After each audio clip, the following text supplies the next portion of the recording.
नमस्कार, मैं हूं राजश्री शर्मा। दिन भर की खबरों में सबसे पहले नजर डालते हैं आज के मुख्य समाचारों पर। राजनीतिक रोटियां सेकने के लिए की जा रही झोला छाप राजनीति, बोले अमित साहू। सिर्फ अपने गोदामों की रक्षा के लिए अपने अधिकारों का किया प्रयोग, न कि जमीन पर कब्जा करने के लिए। किसानों ने थाली बजाकर प्रशासनिक अधिकारियों की कार्यप्रणाली के खिलाफ जताया विरोध। पीड़ित काश्तकारों का कलेक्ट्रेट के समक्ष धरना जारी। करोड़ों रुपए खर्च कर बदली जा रही जंक्शन टाउन धान मंडी की सूरत। कार्यालय व किसान भवन, कैंटीन, कियोस्क, प्याऊ का किया जा रहा सुदृढ़ीकरण कार्य। अमर बलिदानी हेमू कालानी जन जागरण रथ यात्रा का स्वागत। देशभक्ति की भावना जागृत करने के उद्देश्य से निकाली जा रही है रथ यात्रा। और अब समाचार विस्तार से। ग्राम पंचायत सतीपुरा के चक 45 एनजीसी के कुछ किसानों की ओर से खातेदारी भूमि में काश्त करने से वंचित करने के आरोप लगा जिला कलेक्ट्रेट के समक्ष बेमियादी धरना लगाने के चौथे दिन पूर्व मंत्री डॉक्टर रामप्रताप के पुत्र अमित साहू मीडिया के सामने आए। उन्होंने अपने व उनके परिवार पर लग रहे आरोपों के खिलाफ अपनी बात रखते हुए धरना दे रहे किसानों पर बेवजह परेशान करने का आरोप लगाया। साहू ने धरनार्थी किसानों को अगुवाई कर रहे राजनीतिक पार्टियों से जुड़े लोगों पर मात्र राजनीतिक रोटियां सेकने के लिए झोलाछाप राजनीति करने का आरोप लगाया। उन्होंने मीडिया कर्मियों को मौका भी दिखाया। मौके पर मौजूद गांव सतीपुरा के कुछ ग्रामीणों ने भी धरना दे रहे किसानों की मांग व आंदोलन को गलत ठहराया। मीडिया से बात करते हुए पूर्व मंत्री के पुत्र अमित साहू ने कहा कि कलेक्ट्रेट के सामने धरने पर बैठे सतीपुरा के ग्रामीणों का आरोप है कि पूर्व मंत्री डॉक्टर रामप्रताप व उनका परिवार उनकी जमीनों पर कब्जा करना चाहता है और उन्हें कास्ट करने नहीं दे रहा। लेकिन मौके की स्थिति देखकर अंदाजा लगाया जा सकता है कि धरना दे रहे किसानों की क्या मंशा है। धरना दे रहे किसानों ने करीब साल भर पहले जब उनके गोदाम के पास मिट्टी की खुदाई की तो उन्होंने पड़ोसी होने के नाते किसानों को रोका, लेकिन किसानों ने बात नहीं मानी तो अपने नागरिक अधिकार का प्रयोग करते हुए इसकी शिकायत तहसीलदार से की गई और खुदाई करने के पास ही बने उनके गोदाम की बिल्डिंग को खतरा है, इसलिए मिट्टी का खनन रोका जाए। पटवारी ने मौके पर आकर रिपोर्ट की और अवैध खनन हो रहा है, इसके लिए स्वीकृति नहीं ली गई। उसी के आधार पर तहसीलदार ने धारा 177 की कार्रवाई यानी जमीन रकबा राज करने के लिए उपखंड अधिकारी को लिखा। देखिए, पिछले कुछ दिनों से सतीपुरा के कुछ काश्तकारों ने कलेक्ट्रेट पे धरना लगा रखा है। आदरणीय डॉक्टर राम प्रताप जी व उनके परिवार मतलब मेरे खिलाफ कि मैं उनकी जमीन पे हम लोग अवैध रूप से कब्जा करना चाहते हैं और उनको कास्ट नहीं करने दे। आप लोगों ने मेरे साथ यह मौके पे देखा और देखने पे आप लोगों को पता लग गया कि कौन कब्जा करना चाहता है और कौन क्या किसकी क्या मंशा है। इन लोगों ने साल भर पहले जब यहाँ पे अवैध रूप से मिट्टी की खुदाई की तो हम लोगों ने इनको पड़ोसी होने के नाते 2-4 बार रोका।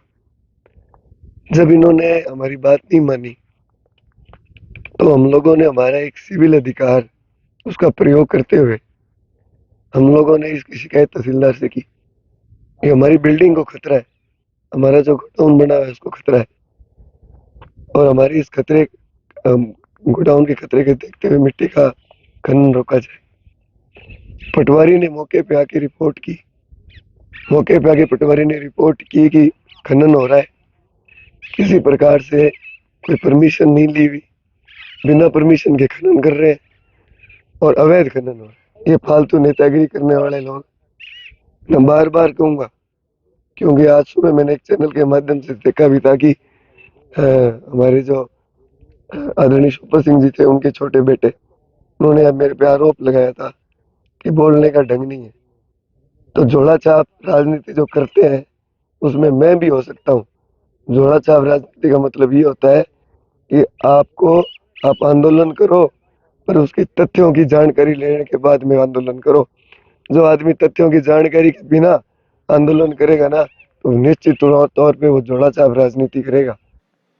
मौके पर मौजूद सतीपुरा के ही किसान निर्मल सिंह, हरचरण सिंह आदि ने बताया कि इस विवाद को लेकर पूर्व में कई बार पंचायत हो चुकी है।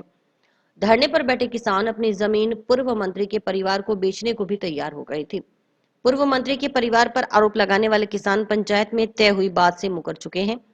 पंचायत में ये बात तय हुई थी कि किसान अपनी जमीन पूर्व मंत्री के परिवार को बेच देंगे, लेकिन किसान पंचायत में इस बात पर अड़ गए कि उन्हें जमीन की सारी राशि मौके पर ही देकर हाथों हाथ रजिस्ट्री करवाई जाए। रुपए नहीं मिले तो किसानों ने धरना शुरू कर दिया। 2 ਵਾਰੀ ਪੰਚਾਇਤ ਹੋਈ ਸੀਗੀ। ਪੰਚਾਇਤ ਦੇ ਵਿੱਚ ਜੋ ਗੱਲ ਕਹੀ ਸੀ ਇਹਨਾਂ ਦੀ ਵੀ ਮੰਨੀ ਉਹਨਾਂ ਦੀ ਵੀ ਮੰਨੀ, ਪਰ ਉਹ ਬਾਅਦ ਦੇ ਵਿੱਚ ਮੁੱਕਰਦੇ ਰਹੇ ਥਾਂ ਤੇ। 3-4 ਵਾਰੀ ਦਫਾ ਹੋਈ, ਇੱਕੇ ਦਿਨ 3 ਵਾਰੀ ਦਫਾ ਹੋਈ, ਤਿੰਨੇ ਵਾਰੀ ਉਹ ਪੈਰ ਤੇ ਮੁੱਕਰਦੇ ਰਹੇ ਹੈਗੇ। ਲਾਸਟ ਫੈਸਲਾ 22 ਲੱਖ ਦਾ ਹੋ ਗਿਆ ਸੀਗਾ ਵੀ 22 ਲੱਖ ਦੇ ਵਿੱਚ ਮੁੱਕ ਗਿਆ ਸੀ, ਕਰਾਰਨਾਮਾ ਕਰ ਦਿਓ ਤੇ ਆਪਦਾ ਉਹ ਇਸ ਗੱਲ ਤੇ ਸ਼ਰਤ ਤੇ ਅੜ ਗਏ ਵੀ ਸਾਨੂੰ 22 ਲੱਖ ਹੁਣੇ ਦਿਓ ਤੇ ਰਜਿਸਟਰੀ ਕਰਾਓ, ਬਸ ਸਾਨੂੰ ਉਹ ਮਨਜ਼ੂਰ ਹੈ ਸਾਨੂੰ, ਹੋਰ ਸਾਰਾ ਬਾਅਦ ਦੇ ਵਿੱਚ ਲੱਗਿਆ। ਉਦੋਂ ਪਹਿਲਾਂ ਜਿਹੜਾ ਲਾਸਟ ਫੈਸਲਾ ਹੋਇਆ ਸੀਗਾ ਉਹਦੇ ਵਿੱਚ 22 ਲੱਖ ਦੀ ਗੱਲ ਹੋ ਗਈ ਸੀਗੀ ਵੀ 22 ਲੱਖ ਦੇ ਆਪਦਾ ਬੂਟਾ ਸਿੰਘ ਕਹਿੰਦਾ ਵੀ ਹੁਣੇ ਸਾਨੂੰ ਪੈਸੇ ਦੇ ਦਿਓ ਤੇ ਰਜਿਸਟਰੀ ਕਰਾ ਲਓ ਤੇ ਸਾਡਾ सारा कुछ फाइनल है। पैसों के कारण हो रहा है। गौरतलब है कि खातेदारी भूमि में काश्त करने से वंचित करने का आरोप लगाते हुए कार्रवाई करने की मांग को लेकर चक 45 एनजीसी के कुछ किसान पिछले 4 दिनों से राजस्थान किसान सभा के बैनर तले कलेक्ट्रेट की समक्ष धरने पर बैठे हैं। धरना दे रहे किसान राजनीतिक दबाव बना झूठी रिपोर्ट के आधार पर तहसीलदार से झूठा मुकदमा दर्ज करवा एक तरफा स्थगन आदेश प्राप्त कर खातेदारी भूमि में काश्त से वंचित करने का आरोप लगा कार्रवाई की मांग कर रहे हैं। चक 45 एनजीसी के काश्तकारों को खातेदारी भूमि में काश्त करने से वंचित करने के मामले में कोई कार्यवाही नहीं करने के विरोध में राजस्थान किसान सभा के बैनर तले कलेक्ट्रेट के समक्ष लगाया गया धरना गुरुवार को भी जारी रहा। काश्तकारों ने धरना स्थल से कलेक्ट्रेट के मुख्य द्वार तक थाली बजाकर व जमकर नारेबाजी करते हुए प्रदर्शन किया।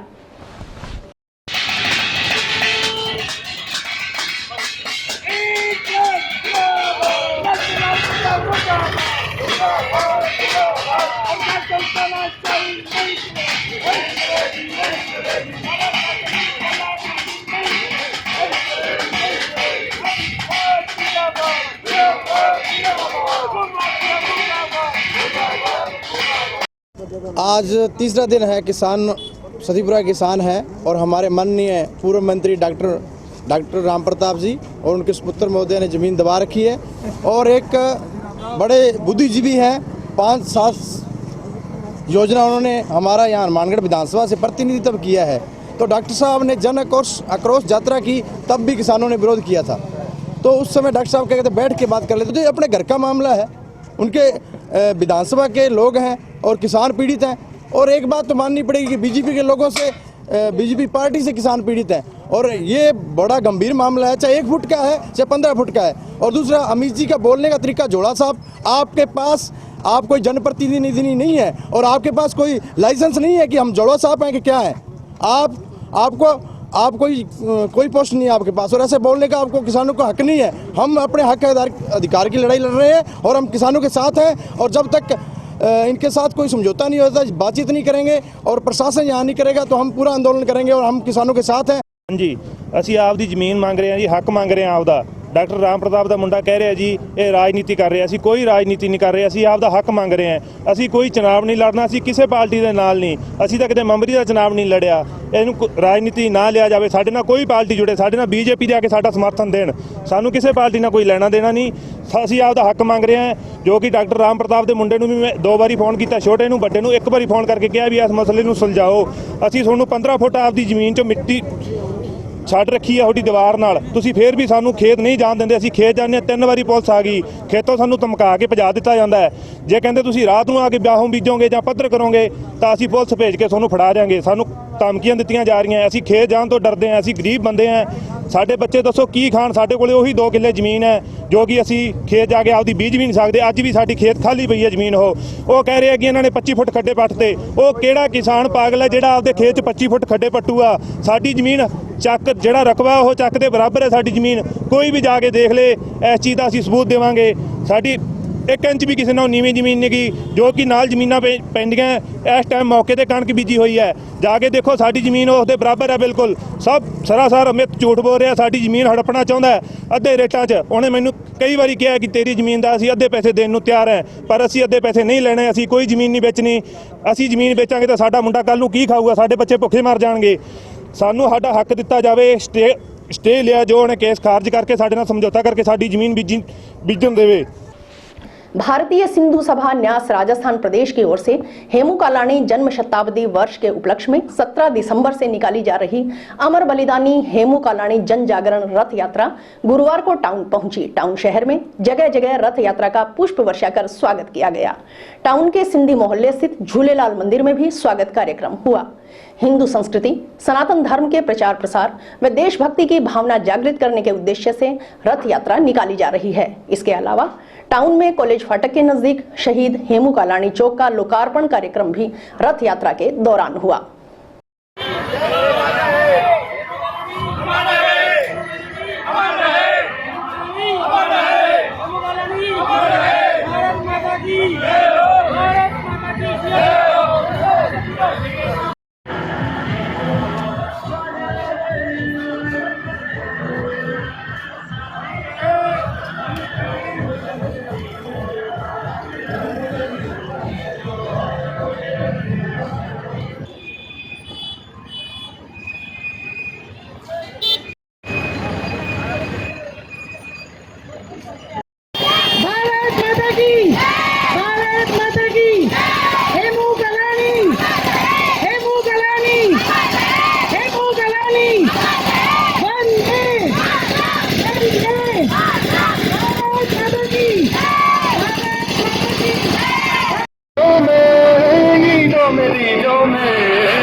शहीद अमर शहीद हेमू कालाणी के 100 वर्ष पूरे होने पे आज पूरे राजस्थान की हेमू कालाणी शहीद की जो यात्रा है वो आज हनुमानगढ़ पहुंची है और पूरे समाज ने, पूरे शहर ने यात्रा का भव्य स्वागत किया है। शताब्दी जन्म शताब्दी साल के तहत ये जन जागरण यात्रा हमने निकाली है। हिंदू संस्कृति का प्रचार प्रसार करना, सनातन धर्म का प्रचार प्रसार करना इस रैली का, इस जागरण रथ यात्रा का मुख्य उद्देश्य है। साथ ही साथ क्रांतिकारियों के, महापुरुषों के प्रेरक प्रसंगों से लोगों को अवगत कराना, देशभक्ति की भावना को जागृत करना हमारी इस रैली का उद्देश्य है। 17 दिसंबर को जयपुर से शुरू हुई है और वापस अंतिम पड़ाव इसका अजमेर ज़िले में किशनगढ़ होगा। 17 दिसंबर से 17 जनवरी तक 32 दिन ये यात्रा चलेगी। लगभग 5000 किलोमीटर यात्रा रहेगी और 120 स्थानों को कवर करेगी। ये यात्रा युवाओं में देशभक्ति जगाने का एक कार्यक्रम है और सिंध प्रदेश का जो योगदान हुआ देश के आज़ादी के आंदोलन में, उसको उजागर करने का इस यात्रा के माध्यम से हमारा प्रयास है। हमने आज हमारे शहीद हेमू कालाणी को श्रद्धांजलि देने के लिए ये हर्षोल्लास का मौका रखा है, जिसपे उनको आज 100 साल हो गए हैं इनको, तो श्रद्धांजलि दें और उनके लिए थोड़ा सा फूलों को वर्षा करके उनको जैसे करें, जिन्होंने उनको 19 साल की उम्र में ही हमारे देश को अपने लिए कुर्बान कर दिया था। इसीलिए अब आज हम उनको हेमू कालाणी की याद में ये प्रोग्राम रखा है हमने। खुले आसमान के नीचे सर्द रातें गुजारने वाले बेसहारा नागरिकों की मदद के लिए श्री अन्नपूर्णा आध्यात्मिक सेवा समिति ने हाथ बढ़ाए हैं। समिति सदस्यों की ओर से बुधवार रात्रि को जंक्शन शहर के footpath, railway overbridge, railway station boundary wall, bus stand सहित अन्य जगहों पर खुले में सो रहे नागरिकों को कंबल वितरण किए गए। बस स्टैंड में संचालित रैन बसेरे में आश्रय पाने वाले जरूरतमंद महिलाओं और पुरुषों को भी सर्दी से बचाने के लिए कंबल का वितरण किया गया। राजस्थान राज्य पथ परिवहन निगम हनुमानगढ़ आगार के मुख्य प्रबंधक राकेश राय, स्टेशन अधीक्षक नगेंद्र प्रताप सिंह व उप स्टेशन अधीक्षक सुरेश खुड़िया भी इस दौरान मौजूद रहे। इस मौके पर समिति सचिव प्रदीप पाल ने कहा कि मनुष्य के जीवन की सार्थकता तब है जब वह गरीब और असहायों की सेवा करे। मानव जीवन का यही सबसे बड़ा कर्तव्य है। जो लोग ऐसा करते हैं वे इंसानियत की मिसाल पेश करते हैं। इसी क्रम में खुले आसमान के नीचे गुजर बसर करने वाले दर्जनों बेसहारा नागरिकों को कंबल वितरण करने का अभियान हाथ में लिया गया है। समिति सदस्य मकबूल खान ने बताया कि दानदाताओं के सहयोग से पहले चरण में करीब 100 कंबल वितरित किए जा रहे हैं। समिति की ओर से जंक्शन और टाउन शहर में खुले आसमान में गुजर बसर करने वाले बेसहारा नागरिकों को चिन्हित कर कड़ाके की ठंड से बचाने के लिए कंबल का वितरण किया जा रहा है। उन्होंने कहा कि आने वाले दिनों में ठंड का प्रकोप और बढ़ने की संभावना है। समिति की ओर से दानदाताओं के सहयोग से भविष्य में जरूरतमंदों को गर्म वस्त्रों का भी वितरण किया जाएगा। उन्होंने कहा कि मानव सेवा से बड़ा कोई धर्म नहीं। आज हमारे द्वारा मकबूल जी, प्रदीप जी के सहयोग से टाउन जंक्शन में और बस स्टैंड और रेलवे स्टेशन के आसपास घूम के सायंकालीन समय में हमने जो कंबल वितरण का कार्यक्रम आयोजित किया गया, जिसमें ज़रूरतमंदों को, बेसहारा लोगों को कंबल वितरित किए गए ताकि सर्दी से उनका बचाव हो सके। और उन लोगों को प्रेरित किया गया, उनको बताया गया रैन बसेरा के बारे में कि नगर पालिका और स्थानीय शासन के द्वारा भी व्यवस्था की गई है, वहाँ का फ़ायदा उठाएं। और जो बस स्टैंड जंक्शन के पास में जो रैन बसेरा, वहाँ पे गए और वहाँ भी ज़रूरतमंद लोगों को दिया। हमारे देखने में आया कि कुछ स्टूडेंट्स हैं जो कि तैयारी कर रहे हैं, पेपर दे रहे हैं, अब बाहर से दूर दराज से भी आए हुए हैं, वो भी यहाँ रह के और अपना समय निकाल रहे हैं सर्दी के समय में, सर्दी से बचाव करते हुए अपनी परीक्षा की तैयारी करके। और दशम पातशाह गुरु गोविंद सिंह जी के प्रकाशोत्सव के उपलक्ष्य में जंक्शन व टाउन स्थित गुरुद्वारा श्री गुरु सिंह सभा में चल रहे श्री अखंड पाठ के भोग गुरुवार को डाले गए। काफी संख्या में संगत ने श्री गुरु ग्रंथ साहिब की हजूरी में माथा टेका व कीर्तन श्रवण किया। गुरु चरणों में सुख शांति व सर्बत के भले की अरदास की।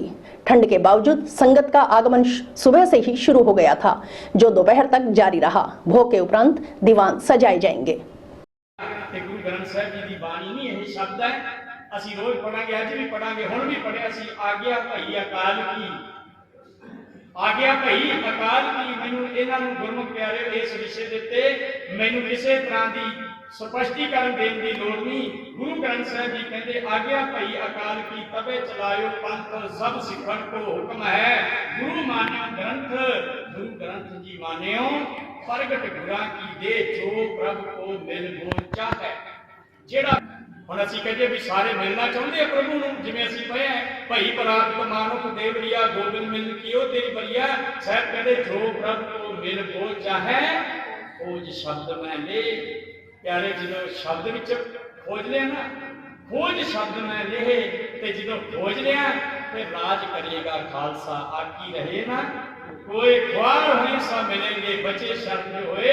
पहला महाराज कहते भाई शब्द नाल जुड़, इस बाणी नाल जुड़। जिदों तू बाणी नाल जुड़ गया तेरे जीवन दे विच बहुत सोहना जीवन आ जाएगा।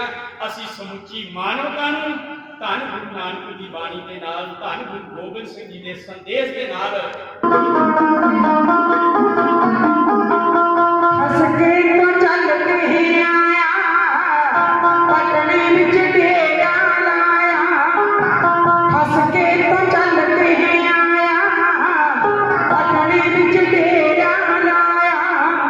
बादक दे दर्शन जा दियो, मुखां सिज फरमाया। आर जान यार दा। इसमें रागी दिलीप सिंह, कथावाचक चरणजीत सिंह डाडी, जत्था गुरुदेव सिंह ने गुरुओं की महिमा का गुणगान किया। रागी जत्थे ने गुरु गोविंद सिंह जी महाराज के जीवन पर प्रकाश डाला और संगत को गुरु के दिखाए मार्ग पर चलने के लिए प्रेरित किया। इस दौरान गुरुद्वारा साहिब में अटूट लंगर बरताया गया। गुरुद्वारा प्रधान इंदर सिंह ने बताया कि गुरु गोविंद सिंह जी महान योद्धा भी थे, जिन्होंने गरीबों की रक्षा के लिए अपना परिवार कुर्बान कर दिया। उनकी धर्म के प्रति बेमिसाल कुर्बानियां कभी भुलाई नहीं जा सकती। सभी को उनके बताए हुए मार्ग पर चलना चाहिए। गुरु गोविंद सिंह जी महाराज के प्रकाशोत्सव के उपलक्ष्य में जंक्शन व टाउन के गुरुद्वारा श्री गुरु सिंह सभा में मंगलवार को भी श्री अखंड पाठ का प्रकाश हुआ। बुधवार को नगर कीर्तन निकाला गया। गुरुवार को भी अखंड पाठ के बाद दीवान सजाए गए। ਅੱਜ ਸਿੱਖ ਧਰਮ ਦੇ 10ਵੇਂ ਪਾਤਸ਼ਾਹ ਗੁਰੂ ਗੋਬਿੰਦ ਸਿੰਘ ਜੀ ਜਿਨ੍ਹਾਂ ਦਾ ਅਵਤਾਰ ਦਿਹਾੜਾ, ਉਹਨਾਂ ਦਾ ਜਨਮ ਦਿਨ ਹੈ ਅੱਜ, ਜੋ ਗੁਰਦੁਆਰਾ ਸਿੰਘ ਸਭਾ ਹਨੂਮਾਨਗੜ੍ਹ ਜੰਕਸ਼ਨ ਔਰ ਗੁਰਦੁਆਰਾ ਸਿੰਘ ਸਭਾ ਹਨੂਮਾਨਗੜ੍ਹ ਟਾਊਨ ਦੇ ਵਿੱਚ ਭਾਰੀ ਸੰਖਿਆ ਦੇ ਵਿੱਚ ਸੰਗਤ ਸਵੇਰ ਤੋਂ ਲੈ ਕੇ ਹੁਣ ਤੱਕ ਦਰਸ਼ਨਾਂ ਲਈ ਪਹੁੰਚ ਰਹੀ ਹੈ ਤੇ ਦੀਵਾਨ ਸਜਾਏ ਜਾ ਰਹੇ ਹੈ, ਜਿਸ ਦੇ ਵਿੱਚ ਕਥਾ ਵਾਲਿਆਂ ਨੇ ਕਥਾ ਸੁਣਾਈਆਂ ਹੈ, ਕੀਰਤਨ ਵਾਲੇ ਕੀਰਤਨ ਕਰ ਰਹੇ ਹੈ। हर तरह अपने अपने तरीके नाल विद्वान लोग जो है वो गुरु साहब की महिमा जो सुना रहे हैं। तो संगतां 'च बहुत भारी उत्साह है और संगतां सवेर तो लैके लगातार ही आ रही, जो 2 बजे तक लगातार चलेगा। और इस दे विच जिस तरह लंगर भी चालू हो गया है, जो लंगर सवेर तो लैके शाम तक दोनों स्थानों पर चलता रहेगा। संगतां दे विच उत्साह पूरी दुनिया में मनाया जा रहा है। मानवता वास्ते उन्होंने जो महान कल्याणकारी कार्य किए, अपना जीवन समर्पण कर दिता है, सब कुछ अपना ਨਸ਼ਾਵਰ ਕਰ ਦਿੱਤਾ ਹੈ ਔਰ ਸਾਨੂੰ ਇੱਕ ਸੇਧ ਦਿੱਤੀ ਹੈ, ਇੱਕ ਮਾਰਗਦਰਸ਼ਨ ਕੀਤਾ ਹੈ ਜੋ ਮਾਨਵਤਾ ਦਾ ਕਲਿਆਣ ਵਾਸਤੇ ਇੱਕ ਬਹੁਤ ਬੜੀ ਮਹਾਨ ਦੇਣ ਹੈ ਉਹਨਾਂ ਦੀ। और अभी वक्त है एक ब्रेक का।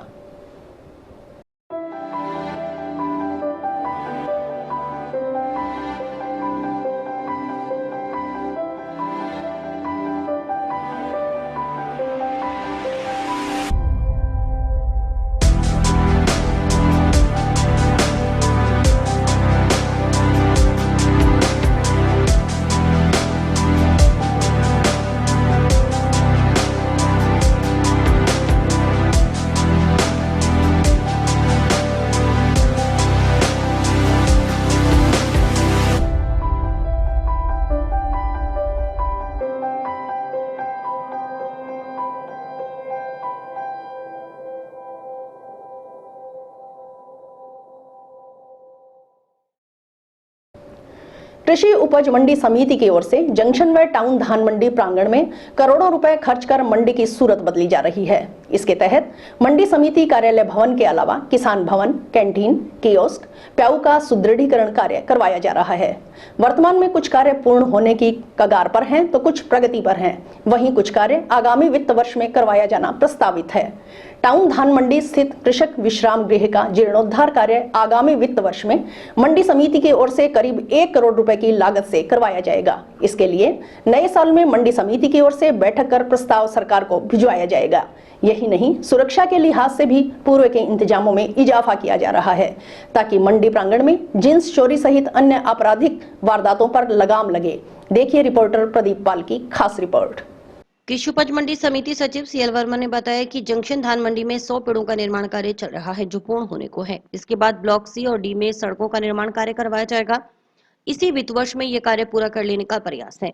इसके अलावा धान मंडी की सभी 6 गेटों पर सीसी रैंप बनाने का कार्य भी चल रहा है। किसान भवन की मरम्मत का कार्य भी प्रगति पर है जो जल्द पूरा हो जाएगा। किसान भवन को सुव्यवस्थित कर दिया गया है। नए साल में किसान भवन सुचारू रूप से शुरू हो जाएगा।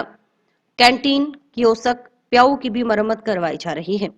मंडी समिति के कार्यालय भवन की भी विशेष मरम्मत का कार्य जारी है। कार्यालय भवन को और अधिक सुविधा युक्त बनाया जाएगा। वर्मा ने बताया कि आगामी वित्त वर्ष में ई नाम पिड़ हॉल का निर्माण करवाया जाएगा।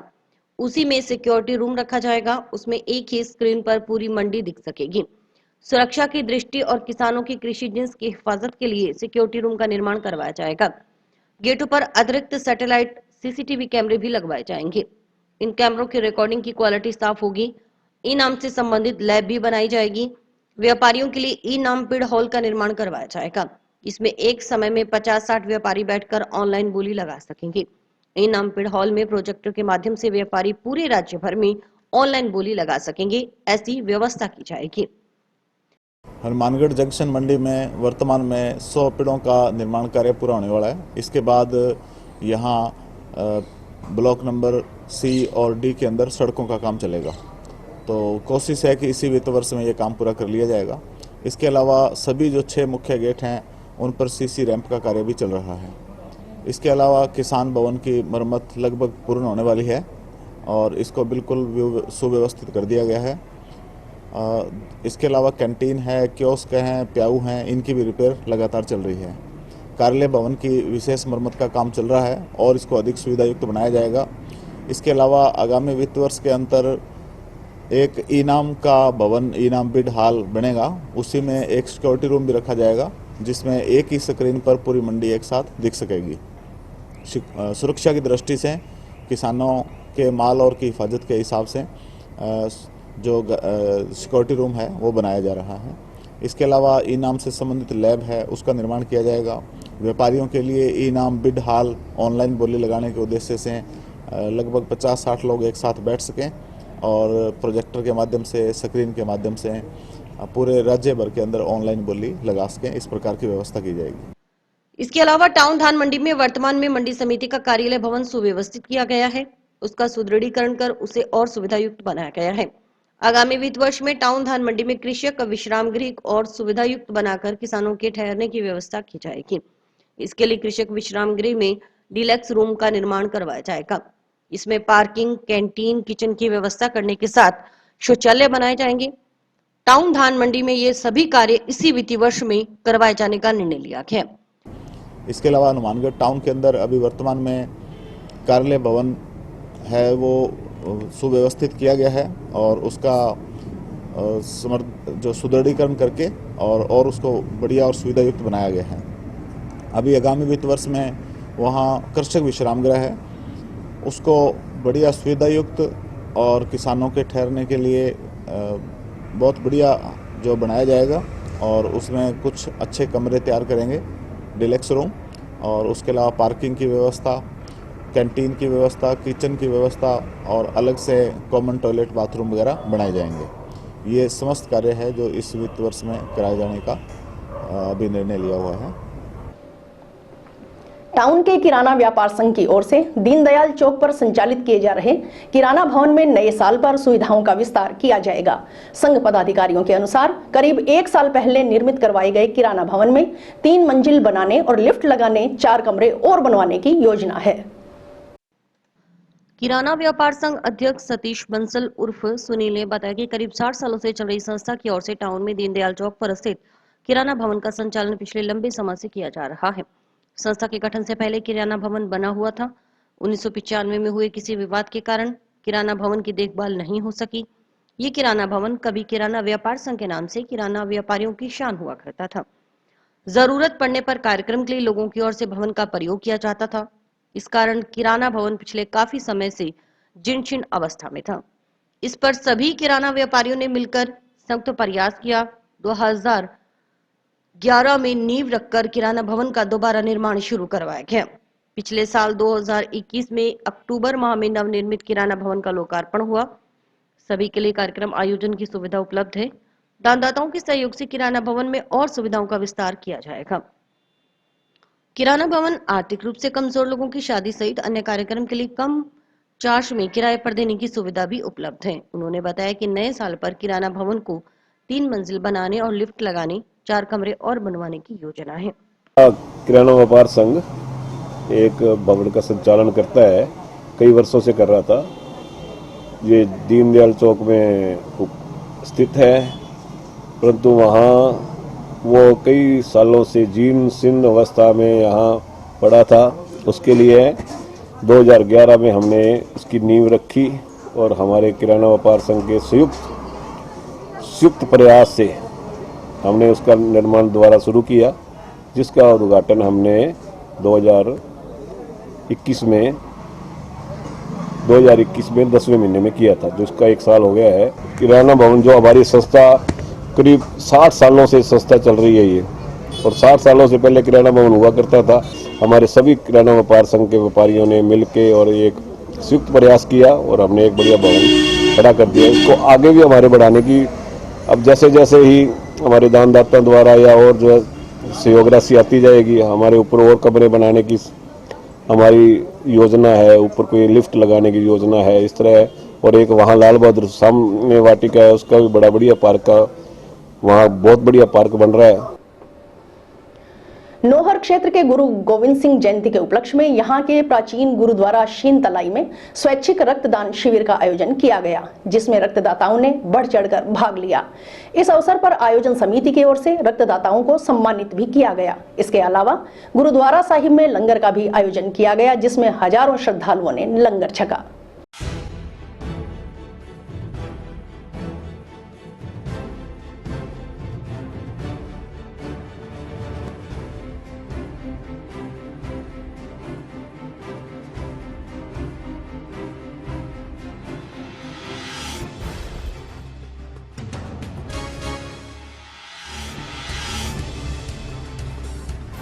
गुरु गोविंद सिंह जी के जन्मदिन के उपलक्ष्य के अंदर आज पूरी नौर संगत संगतें सारी मिलजुल के मेला मना रही हैं। और गुरु घर के अंदर कल परसों नगर कीर्तन निकला था, आज अखंड पाठ के भोग पड़े हैं आज, और संगत यहाँ पर भोजन लंगर वगैरह प्रसाद ग्रहण कर रहे हैं सभी। और सभी खुशहाली के लिए हम कामना करते हैं सिख समाज की तरफ से कि नौहर क्षेत्र के अंदर शांति व्यवस्था बनाई रखी जाए और बढ़िया तरीके से लोग रहें, यहाँ से खुशहाल रहें, यही हमारी मनोकामना। नोहर क्षेत्र के सेक्टर नंबर 5 के नागरिकों के द्वारा यहां पुलिस थाने के समक्ष धरना शुरू किया गया है। जानकारी के अनुसार बीती रात डीजे बंद करवाने के लिए थाने फोन करने पर पुलिसकर्मी द्वारा दुर्व्यवहार किया गया। सुबह जब इसकी शिकायत लेकर थाने पहुंचे तो वहां एक पुलिसकर्मी द्वारा सभी को हवालात में डालने की धमकी दी गई। इससे आक्रोशित नागरिकों ने दोनों दोषी पुलिसकर्मियों के खिलाफ कार्रवाई की मांग को लेकर पुलिस थाने के समक्ष धरना शुरू कर दिया। मैं रात 7:50 पर डीजे बज रहा था जाट समाज भवन में तेज आवाज में। मैंने पुलिस स्टेशन पर फोन किया लैंडलाइन नंबर पर कि ये इसकी आवाज़ थोड़ी कम करवाओ। तो सामने से जो भी रिसीव कर रहा था फोन, उसने गाड़ी गलौज निकाली मेरे को, माँ बहन की गाड़ी निकाली, बड़ी बड़ी गाड़ी निकाली जिसको मैं इसे पर बता नहीं सकता आपको। और उसकी ऑडियो क्लिप भी मेरे पास है। मेरे साथियों को, सेक्टर निवासियों को बात बताई, ऑडियो बताया उनको, सबके ये थोड़ा दर्द हुआ कि ये गलत व्यवहार हुआ है। सुबह पुलिस थाने में आए और आते ही उन्होंने कोई ढंग से हमारे साथ बात नहीं की और कहा कि इनको जो आए ना, इनको रोज नाम से नाम तक इनको हालात में बंद करो। कोई जवाब नहीं आता, हम कह रहे हैं इसके बाद में हम अभी एसपी साहब ने हमें बुलाया कि क्या चाहते हो। हम ये चाहते हैं कि उन दोनों कर्मचारियों को, ये तो सुबह हमारे साथ करके एक रात को जो गाली गलौज निकाली, उनको सस्पेंड किया जाए। और इसी के साथ समाचार समाप्त हुए। रोजाना देखते रहिए समाचार। नमस्कार।